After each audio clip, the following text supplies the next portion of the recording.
जोहार झारखंड, जय झारखंड। सबसे पहले आप तमाम झारखंड वासियों को मेरा सत सत नमन, कोटि कोटि नमन। आपने इस युवा को इतना हिम्मत देने का काम किया, इतना प्यार, इतना समर्थन और इतना समर्पण आपको मिला कि आज पूरे राज्य में कहीं अगर कोई चर्चा का विषय है तो आपका लाडला बेटा, आपका छोटा भाई, आपका टाइगर जयराम महतो पूरे राज्य में चर्चा का विषय है। ये आपका प्यार है, ये आपका आशीर्वाद है। तो चलिए विषय को लंबा ना ले जाते हुए सीधा बात करते हैं। बहुत सारे सवाल आपके जहन में होंगे, बहुत सारे सवाल हमारे आलोचकों के जहन में होंगे, बहुत सारे सवाल गांव के चौपाल से उठ रहे होंगे। उन सवालों का मैं खुद से सवाल भी पूछूंगा और उन सवालों का उत्तर भी देने का काम करूंगा, क्योंकि मेरे पास मीडिया आज नहीं है। सबसे पहली बात, चलिए आपको शुभकामनाएं कि मेरा नॉमिनेशन एक्सेप्ट हुआ है। 4 पेपर मैंने भरा था, जिनमें 3 पेपर को सेलेक्ट किया गया है।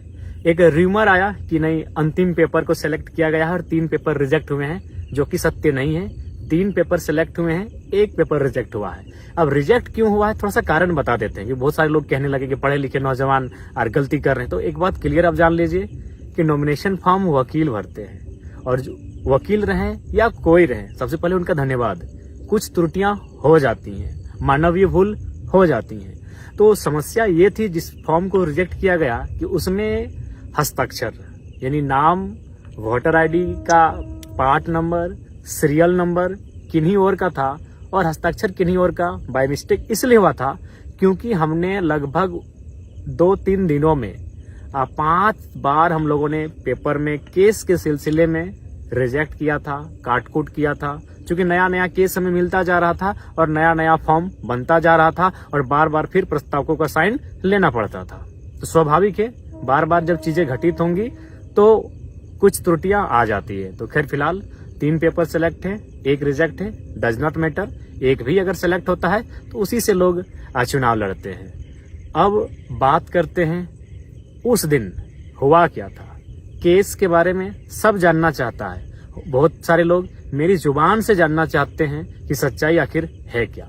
क्योंकि एक लोग जो विपक्ष में बैठे हैं, जो आलोचक वर्ग है हमारा, वो एक प्रोपेगेंडा फैला रहे हैं कि यदि जयराम बाबू को इस केस की जानकारी नहीं थी तो फिर उनका हस्ताक्षर केस के एफिडेविट में कैसे आया।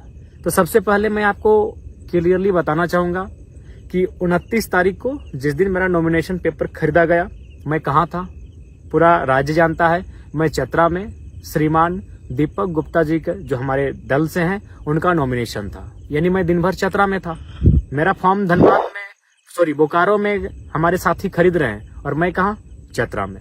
अगला दिन मैं कहाँ था, हजारीबाग में। यानी फॉर्म जो भर रहे थे वो मेरे साथी भर रहे थे। 1 तारीख को मेरा नॉमिनेशन होना था और 2 दिन पहले ही हम लोगों ने फॉर्म लिया था। अब वहाँ डिटेल्स भरा जाना स्टार्ट हुआ। केस की जहां तक बात है, सबसे पहले हम लोगों ने 10 केस इंक्लूड किया था।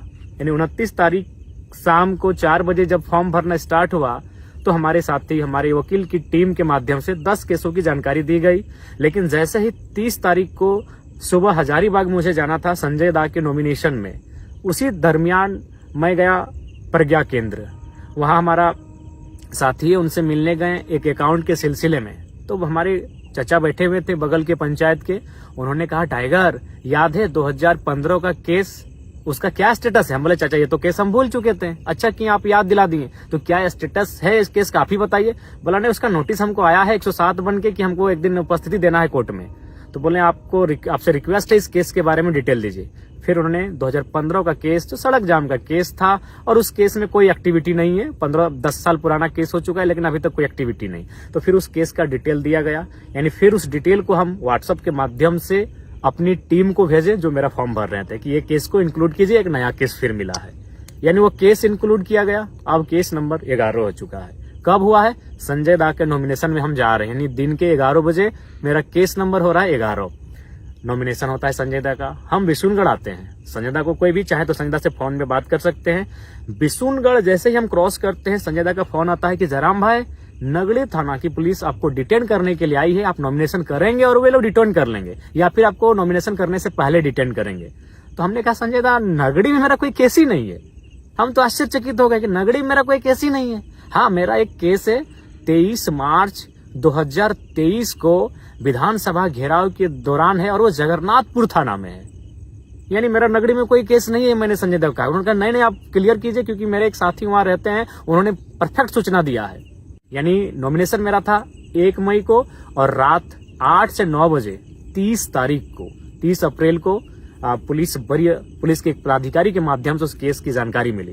फिर हम लोगों ने आनन फानन में ये जानने का प्रयास किया कि उस केस में धारा क्या है। तो फिर हमने अपने साथियों के माध्यम से जाना कि उसमें कितनी धाराएं हैं, तारीख क्या है, उस केस का संख्या क्या है। यानी रात को 10-11 बजे उस केस का सारा डिटेल्स मिलता है। नॉमिनेशन सुबह है और केस का डिटेल्स मेरे रात के 10-11 बजे। और हम लोग पहली बार, मुझे याद है 29 साल के कैरियर में, कि हम 1.5 घंटा फर्स्ट टाइम किसी रात को सोए हैं। 3 बजे सोए हैं, 4:30 बजे उठ गए हैं। यानी इतना रात भर हम लोग टेंशन में थे। यानी सुबह उठ के जो हम लोग का डॉक्यूमेंट तैयार हो चुका था, फिर उसको रिजेक्ट करते हैं, क्रॉस करते हैं। क्यों? क्योंकि फिर एक नए केस को ऐड करना था। यानी फ्रेश फिर बनता है। सुबह हम लोग नॉमिनेशन की तैयारी कर रहे हैं, सुबह हम लोग का काफिला सज रहा है, सुबह हमारी गाड़ियां सज रही हैं और हम लोग तैयारी कर रहे हैं नए पेपर भरे जाने की। अकबकी का इंतहा देखिए। फिर नए केस को ऐड किया जाता है और हम लोग नॉमिनेशन के लिए पहुंचते हैं। चूंकि यह केस 2 साल पुराना था। यह केस कब का है ये भी आपको बता दें। यह केस है आपका 21 मार्च 2022। यानी पहली बार जब ये आंदोलन अपने पीक टाइम में था और हम लोग फर्स्ट टाइम विधानसभा घेराव का कार्य किए थे, उस समय का है। और उस समय सभी जानते हैं कि हमारी एक्टिविटी बिल्कुल नियमता हुई थी। वहां उस समय जो डीएसपी मौजूद थे, उन्होंने बहुत सारे न्यूज चैनल में, बकायदा मुझे सनी दा का नाम याद है, उन्होंने पूछा भी था कि जयराम महतो पर कोई एफआईआर होगा। उन्होंने कहा नहीं, जहां तक 144 लागू है उस सीमा के बाहर ये लोग धरने पर बैठे हैं, कोई एफआईआर नहीं होगा। तो हम लोग भी आश्वस्त हो चुके थे। और सबसे खास बात, यदि डिटेन ही करना था, यदि वारंट ही निकालना था, तो 2 साल के दरमियान मैंने नहीं करने से भी 2-2.5 हजार सभा किया है। उस दरमियान अरेस्ट करते, चतरा नॉमिनेशन के समय अरेस्ट करते, हजारीबाग नॉमिनेशन के समय अरेस्ट करते। लेकिन खैर, साजिशें बहुत गहरी हैं। साजिशों का जो जड़ है वो बहुत दूर तक फैला है। लेकिन उम्मीद है कि हम लोग भी बीज हैं, दबेंगे नहीं, पुनः उग जाएंगे। तो ये केस का डिटेल है। मैं मानता हूं केस की जानकारी मुझे बिल्कुल 30 तारीख को कंफर्म हुई है। और 30 तारीख को जैसे ही कंफर्म हुई, अगले दिन नॉमिनेशन के दिन हम लोग अपना फॉर्म को चेंज किए, उस पेज को, और नया पेज प्रिंट आउट करके निकाले, उसमें केस के डिटेल्स को भरे और फिर मैंने अपना हस्ताक्षर किया। ये रियलिटी है, ये फैक्ट है। आप संजय दा से पूछ सकते हैं कि संजय दा ने जब मुझे जानकारी दी तो मेरे चेहरे में किस प्रकार से एक आश्चर्यचकित का क्वेश्चन मार्क था कि संजय दा ऐसा कैसे होगा, नहीं मेरा नाम ही नहीं हो सकता है। इतना हम कॉन्फिडेंट थे। तो ये केस का मैटर। अब एक सवाल ये आ रहा है, भाग गए, फरार हो गए। मैं आपसे पूछना चाहूंगा कि भागने का अर्थ, भागने की को कैसे आप परिभाषित करेंगे। मान के चलिए हम किसी नदी के बीचों बीच हैं और नदी के जो पानी है, उस पानी को जिम्मेवारी मिली है कि जयराम महतो को घेर कर रखना है। तो जाहिर सी बात है, या तो मुझे नीचे सुरंग बना के निकलना होगा या तो उड़ के निकलना होगा, क्योंकि पानी की जिम्मेवारी है। या फिर अगर मुझे साइड से निकलना है, जिस तरह निकलेंगे, तो पानी को खुद रास्ता देना होगा। बिल्कुल यही बोकारो में जहां मेरी सभा हो रही थी, बिल्कुल चारों तरफ गोलाकार पुलिस खड़ी थी, हाथ से हाथ मिलाकर पुलिस खड़ी थी। आप वीडियो देख लीजिएगा। तो फिर हम कैसे निकले? जाहिर सी बात, उन्होंने रास्ता दिया है। जी हाँ, उन्होंने ही रास्ता दिया है। मैं स्वयं उस वीडियो को वायरल करूंगा। पुलिस बैक पर आई है और स्कॉर्पियो के बोनट पर बैठकर कोई फरार होता है भाई। अब सवाल है कि मैंने 1 मई नॉमिनेशन में जाने से पूर्व रात को 2-2:30 बजे शमशान घाट में बैठकर मैंने वीडियो 3 बनाया था। एक वीडियो में यह संदेश दिया था कि मुझे पूर्ण आशा है कि मेरा अरेस्टिंग हो जाएगा, अरेस्टिंग होने के बाद फलाना कार्यकारिणी केंद्र अध्यक्ष होंगे। मैंने ये भी उस वीडियो में घोषणा किया था, क्योंकि मुझे भी पूर्ण आशा था कि मुझे डिटेन कर लिया जाएगा। इसीलिए आनन फानन में 3 सेटों को भरा गया, क्योंकि पूर्ण आशा थी कि डिटेन करेंगे ही करेंगे।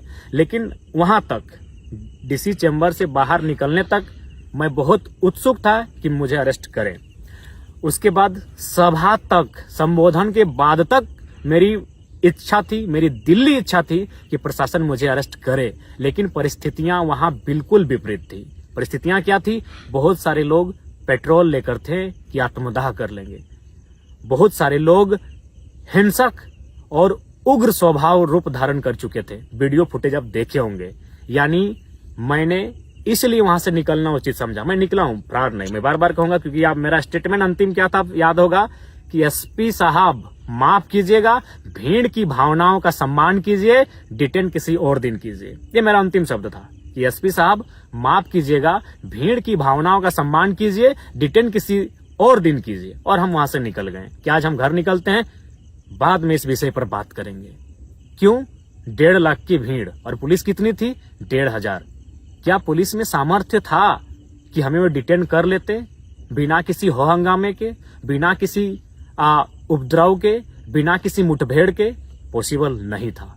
1.5 लाख की भीड़, 1,500 पुलिस, अनहोनी अप्रिय घटना घट जाती। संभवतः अगर हमें डिटेन किया जाता, अभी कौन पब्लिक, भाड़े की पब्लिक नहीं थी, प्रेम से आई हुई, समर्पित भाव से आई हुई, इस नौजवान को चाहने वाली पब्लिक, 45 डिग्री के तापमान में अपने खर्चे से आने वाली पब्लिक अपने चहते बेटे को अपने सामने अरेस्ट होते हुए बिल्कुल भी नहीं देख पाती।